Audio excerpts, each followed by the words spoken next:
Saludos y bendiciones, mis estimados. Qué bueno es estar juntos nuevamente en nuestra aula virtual de Acabi. Es un placer, amados hermanos, estar aquí. Espero que los próximos minutos su vida sea bendecida con esta clase. Estamos en la segunda clase de grupos sectarios del judaísmo. ¿Cuáles eran los grupos que se reunían en el tiempo de Jesús? Esto es lo que estamos viendo en este curso de Acabi. Hoy nos toca ver los celotes. Celotes es la clase número 2 de este curso, grupos sectarios del judaísmo. Por lo tanto, amados hermanos, en este día yo tengo que decirlo como lo he dicho en otras ocasiones. Perdón a los teólogos que saben más que yo, porque soy atrevido. Sí, porque me atrevo a hablar de estos asuntos de los grupos sectarios del judaísmo. Así que abróchese los cinturones y aprendamos juntos lo que tiene que ver estos grupos sectarios, principalmente hoy los celotes. Vayamos a los celotes. Los celotes. La historia de Israel, como ustedes saben, entre el levantamiento de los macabeos, ya lo estuve hablando en otra ocasión, y la guerra contra los romanos fue un movimiento continuo de resistencia.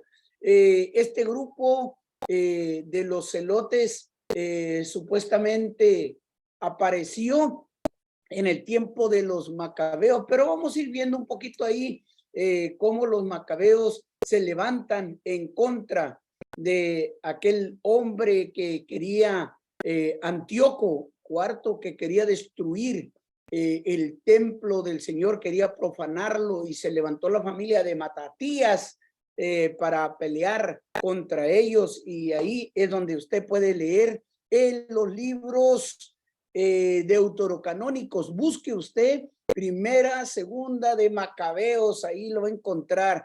Debo decirle que la palabra celote viene del griego celotai, que quiere decir celoso, pero su celo no era tanto por lo que ellos creían, por su fe, sino que dicen algunos autores, algunos teólogos, algunos biblistas, que el celo que tenían este grupo, este movimiento, era por su tierra y por su raza. Así que vamos a ir mirando un poquito ahí acerca de los celotes, y nos vamos a quedar aquí en este grupo de resistencia que se levanta. Pero en el Nuevo Testamento ya hablamos un poquito acerca de los macabeos allá en el tiempo intertestamentario. Se me legó la traba. Ahí en el tiempo, en la época del silencio que le llaman, cuando se levanta Matatías junto con sus hijos para pelear contra Antíoco. Bueno, pasó el tiempo, y en el periodo del Nuevo Testamento, todo fue en el año 6 después de Cristo. Los romanos desterraron a Arquelao, el hijo de Herodes el Grande, y convirtieron en Judea en una provincia romana. En otras palabras, ellos empezaron con este movimiento político, empezaron a introducir el tributo al César, o sea, empezaron a cobrar impuestos. Debido a esta imposición, a este movimiento político, Judas el Galileo se levantó en armas, se empezó a rebelar. De allí es cuando surge o se conoce ya en sí lo que son los celotes, propiamente dicho. Ya en el Nuevo Testamento es lo que vamos a estar analizando de este grupo. Tengo que recalcar que Judas el Galileo, el que se levantó en el año 6 después de Cristo, él se consideraba un sucesor espiritual, ¿se acuerda? De los macabeos, de lo que hablaba ya en el tiempo intertestamentario. Entonces ahí estamos viendo a Judas el Galileo, que él no está dispuesto a pagar, impuesto, por lo tanto recurre a las armas.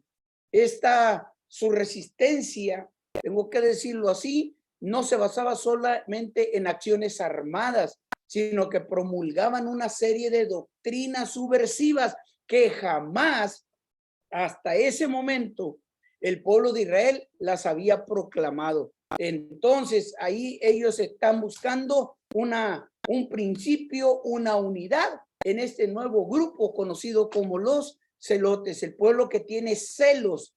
Pero celos, ¿por qué? Lo vamos a ir viendo.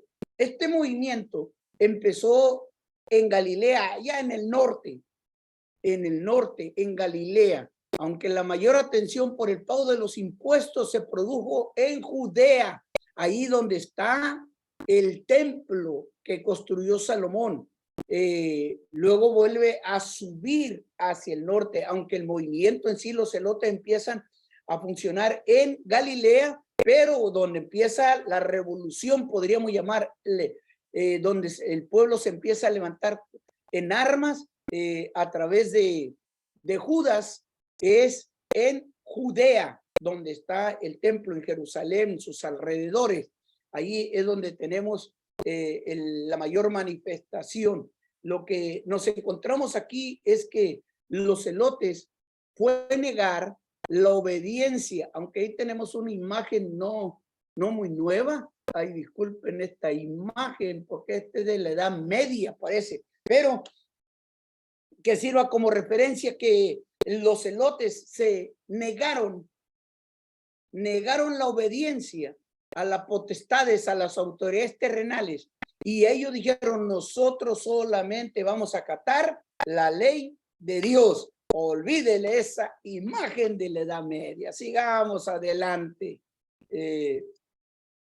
En sus comienzos, las fuerzas fariseas desempeñaron un papel muy importante, porque parece ser que fueron principalmente los discípulos del rabino Shammai los que engrosaron las filas del celotismo.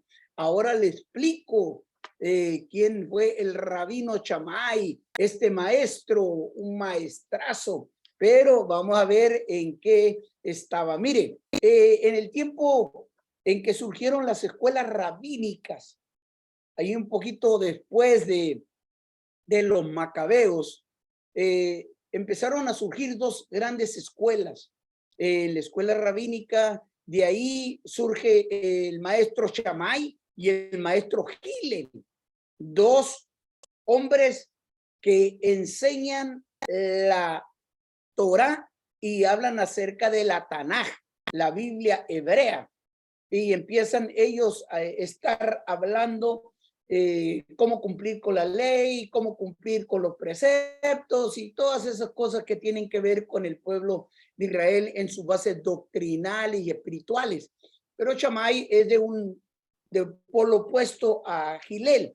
Hillel era uno de los principales, y cuando él muere, Hillel, cerca del año 20 después de Cristo, Shammai ocupó el cargo de presidente sin que se eligiera un vicepresidente de la minoría. Vea dónde empieza la situación, por lo que la escuela de Shammai obtuvo un control absoluto y aprobó inmediatamente 18 ordenanzas en conformidad con las ideas de Shammai. Entonces estamos viendo que la escuela de Shammai toma el control, y vea, esto se escribe después, según el Talmud, el día en que Shammai aprobó una de esas ordenanzas contrarias al pensamiento de Hillel, ese día, vea lo que dice el Talmud, fue tan nefasto para Israel como el día en que el becerro de oro fue hecho.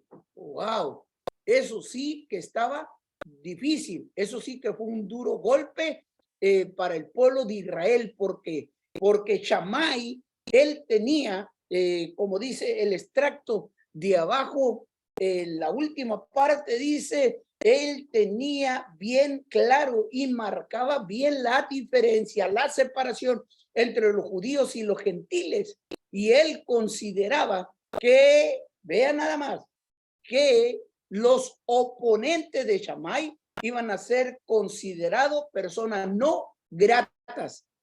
¿Qué quiere decir esto? Que era prácticamente como un pequeño régimen, bien estricto en la ley, en la palabra, que hay que cumplirlo al pie de la letra. Entonces, de esta escuela se cree que de la escuela de Shammai es donde empiezan a venir varias personas para unirse a los celotes. Ya usted tiene ya más información cómo los celotes sigue creciendo y cuál es la mentalidad de ellos. Número uno, defender el país, defender la raza, y con los estudiantes de la escuela de Shammai, entonces ya empezaron a engrosarse, ya había más gente con más conocimiento en la Tanaj y en la Torah, que de acuerdo lo están interpretando al celo, a ese celo ferviente que tienen. Otro de los pensamientos que tienen los celotes es que su punto de vista sobre cuestiones proféticas y la escatología y las guerras hablan y se acercan al juicio. Entonces, los esenios, que es otro grupo que están por allá donde están las cuevas del Qumran, hoy en día, los esenios que se dedicaban a escribir, una serie de escribas que traducían y transliteraban todo lo que tiene que ver con el arameo, el hebreo, sus escritos. Ahí ellos, los esenios, gente especial, escribas, estaban muy unidos con los celotes, pero solamente en cuestión doctrinal, que tiene que ver con cuestiones proféticas sobre escatología y las guerras del juicio.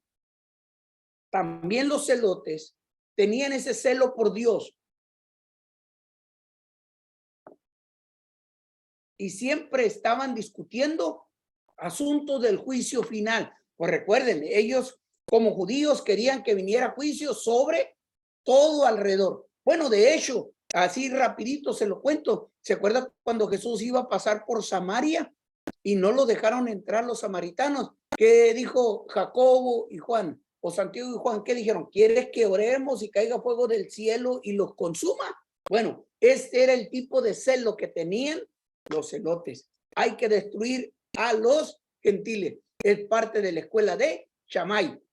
Simplemente para los romanos, los celotes eran ladrones, salteadores de caminos aislados o cuadrillas, que es gente que se reunía como bandidos. Los romanos no quisieron prestarle mucha atención hasta que se vieron obligados debido a la sublevación judía. Esto lo vamos a hablar un poquito más adelante. Entre los celotes había un grupo pequeño donde surge el nombre que hoy es muy conocido como los sicarios.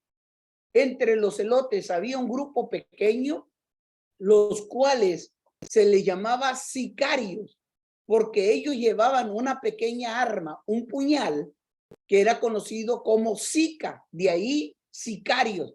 Y esa arma la llevaban oculta entre sus ropas, con la cuales ellos asesinaban a sus adversarios. No todos los celotes eran sicarios. Hay que hacer esto bien claro. Hay que dejarlo claro. No todos los celotes eran sicarios, pero entre los celotes ya había sicarios. A Pablo lo relacionaron con un sicario y lo confundieron con un sicario egipcio. Usted puede leer esto en Hechos, capítulo 21, verso 38. Durante siglos, el pueblo de Israel había vivido bajo la dominación extranjera y así, bajo esta condición, habían servido a Dios y aceptaban el castigo de Dios como un juicio. Pero los celotes dijeron, basta de esto.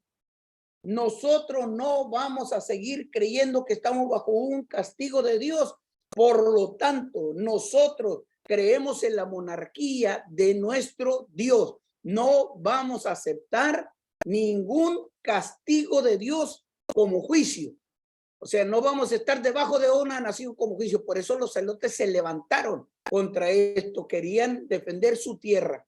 Los sicarios, hay que dejarlo esto bien en nuestra mente, que no incitaban rebeliones abiertas. Ellos no se juntaban para ir a pelear contra los romanos, sino que cada vez que había una fiesta, que había un movimiento, una celebración, entre ellos se mezclaban los celotes y los sicarios eran los que sacaban el puñal y mataban, apuñalaban a los que estaban a favor de los romanos. La doctrina de los celotes, ellos recuerden que anteriormente fueron fariseos militantes, pero ahora representan el ala más radical de los fariseos. O sea, está dentro del grupo de los fariseos, pero son más radicales que los fariseos. Para ello fue decisiva la doctrina con la que justificaron y emprendieron la lucha. Su punto central de la interpretación que daban al primer mandamiento, de modo, el modo de ver de este pueblo, de este grupo de los celotes, el reino de Dios era incompatible con cualquier dominación. ¿Qué decían?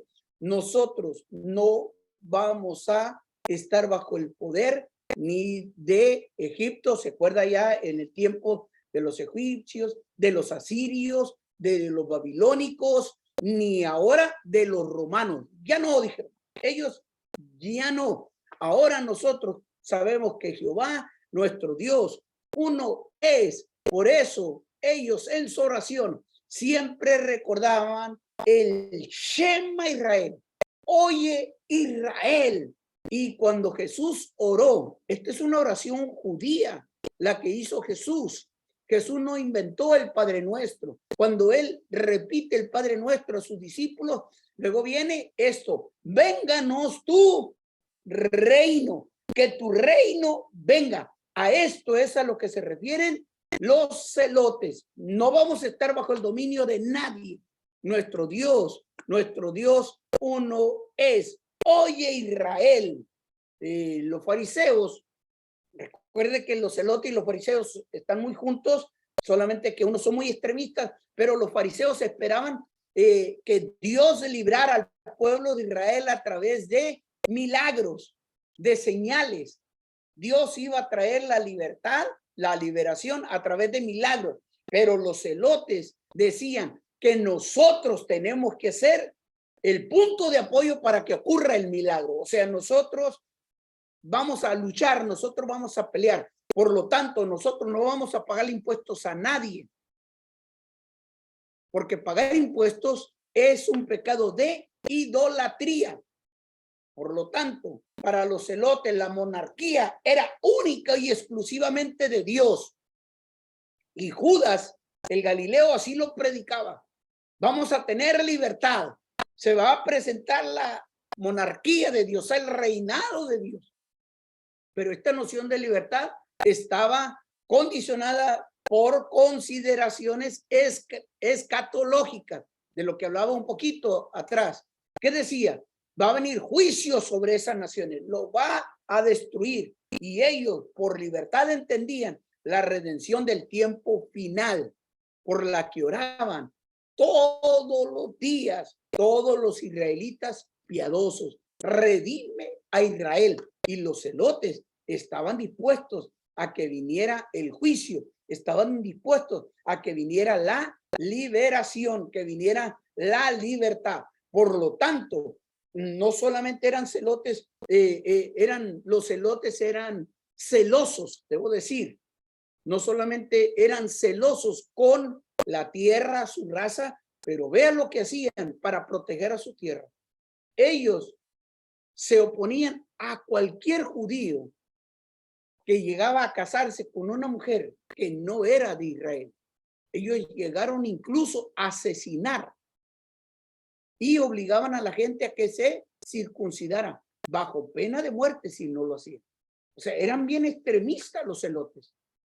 Entre los celotes, el grupo de los celotes, había profetas y falsos mesías que se mezclaban con ellos. Y ellos profetizaban y ellos los acompañaban en su camino. Donde quiera que iba el grupo de celotes, ahí había algún Mesías, algún hombre que se proclamaba el Mesías. O sea, porque querían traer la libertad. Recuerde que el Mesías era para traer la libertad al pueblo de Israel. Entonces ellos están esperando la libertad del yugo romano ahora. Y entre los celotes hay falsos mesías, falsos profetas y una falsa profetización. Fue la causa por la cual Pilato desencadenó una masacre. De aquí, de este grupo, de entre los celotes, entre un falso profeta, un falso mesías, Pilato desencadenó una masacre. Ya tendremos el tiempo para hablar de esa masacre de Pilato en alguno de nuestros estudios. El mundo social, lo voy a decir solamente con esta imagen, los celotes eran muy amigos de la gente pobre, de la gente humilde, de los pequeños campesinos, de los que tenían pequeñas tierras, mientras los grandes terratenientes, los judíos que tenían tierras grandes, ellos se aliaban con los romanos, entonces eran protegidos por los romanos. Entonces los celotes se fueron directamente con la gente con la cual el pueblo de Roma estaba abusando. Entonces era como empezaron a crecer, a tener ese celo vivo por defender la raza, por defender la tierra. Estamos llegando al final aquí. El fanatismo de los celotes contribuyó a desencadenar la guerra entre los judíos y los romanos a grandes proporciones. Usted puede ver ahí en la gráfica Masada. Es una montaña altísima. Y aquí en esta parte donde usted, quiero marcarle, en esta parte que usted ve en la cima, eso es Masada. Ese fue el refugio para los celotes. En el año 66 al 73 después de Cristo, en esa revelación, recuerden que en el año 70 Roma quema el templo, destruye el templo. Los celotes tienen mucho que ver con toda esta rebelión, tiene mucho que ver con este problema grande que se está surgiendo, y ellos tienen un lugar seguro aquí en Masada, en esta fortaleza, donde ellos llegan cerca del Mar Muerto. Para darles una idea, permítame agarrar otro color para que ubiquen. Aquí es donde está el Mar Muerto, donde está lo azul. Aquí está el Mar Muerto. Aquí, más o menos. En esta parte, acá, aquí está Jericó, para que se dé cuenta más o menos. Jericó. ¿Ok? Y acá, para este lado, está Jerusalén.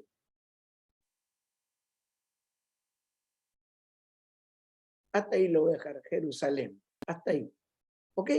Entonces, de Jerusalén, ellos descendieron, porque Jerusalén está en la altura, descendieron y después subieron a esta montaña, en Masada.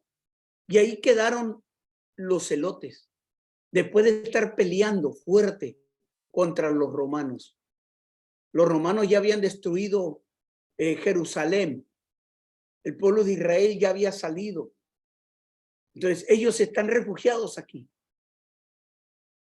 Este conflicto termina con los romanos cuando los celotes se quedan en Masada.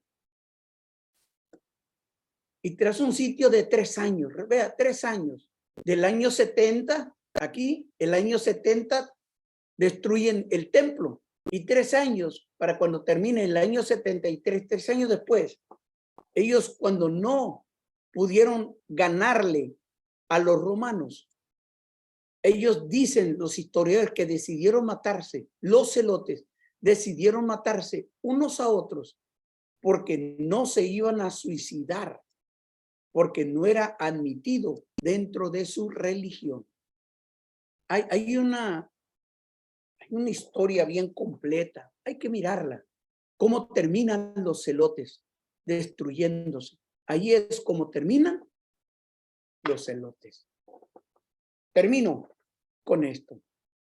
Uno de los 12 apóstoles, al cual se le llama Simón el Celote, esto está en Lucas 6:15 y Hechos 1:13. No se sabe por qué se le llamaba el celote, ya sea por su temperamento, porque era muy celoso, porque era muy apasionado, o porque realmente antes de haber estado con Jesús ya era miembro del grupo de los celotes. En Mateo capítulo 10, ahí ya está en una palabra hebrea, ya Mateo le llama a Simón el cananita, porque cananita viene del hebreo también celoso, ferviente. Entonces queda esto en el aire. No saben si Simón el Celote era del movimiento de este grupo de los celotes y Jesús lo llamó, suponiendo que era del grupo de los celotes. Entonces, si Simón era uno de ellos, es interesante notar cómo Mateo y Marcos nombran a los 12 y ponen a Simón el justo, o sea, Simón el celote, justo antes de Judas el Iscariote. Qué curiosidad, es curiosidad nada más. No sabemos si decían, es que puede ser traicionero, es que nos puede matar, es que puede hacer esto, es que él, a lo mejor es sicario, a lo mejor, vea, pero Judas el Iscariote es el que traicionó al Señor. Entonces ahí ponen ahí, solamente como un dato lo dejamos ahí. Sí le quiero decir que Judas Iscariote y Simón el Justo tal vez pudieron seguir a Jesús por razones políticas. Si Simón el celote era del grupo, entonces era muy camarada de Judas, pero por alguna razón, en algún momento, Simón llegó a ser un seguidor genuino y fue transformado por el poder del Señor. Ahora imagínate, Simón el celote, que tuvo que asociarse, que tuvo que caminar con Mateo, porque venía del lado opuesto del ambiente político, pues. Mateo cobraba impuestos para los romanos. Y te acuerdas de Judas el Galileo. Judas estaba en contra de los romanos. ¿Por qué? Porque no querían pagar impuestos. Ahora imagínate, si Simón el celote era de ese grupo, ahora se encuentra con un enemigo dentro de un grupo llamado por el príncipe de paz, por aquel que todo lo une en el amor, que todo lo transforma y une en el grupo de los 12 discípulos. Estoy hablando de esa teoría, si acaso Simón el celote era del grupo de los celotes. Él odiaba a Mateo en el pasado y ahora están caminando juntos para proclamar las buenas nuevas, para anunciar que el reino de los cielos ha llegado a la tierra. ¿Te acuerdas que Simón, si pertenece al grupo de los celotes estaban pidiendo que el reino de Dios, la monarquía de Dios llegara y se estableciera? Pues ahora Simón el celote está predicando el reino, que el reino de Dios ha venido, pero ya no está defendiendo solamente a los judíos, porque el grupo de los 12 fueron usados por Dios para predicarle también a los gentiles. El amor de Dios lo transforma todo. Y vemos a un hombre que tal vez estuvo muy cerca de los sicarios, el cual fue transformado por el poder de Dios y dejó de proteger su nación para predicar el reino de Dios.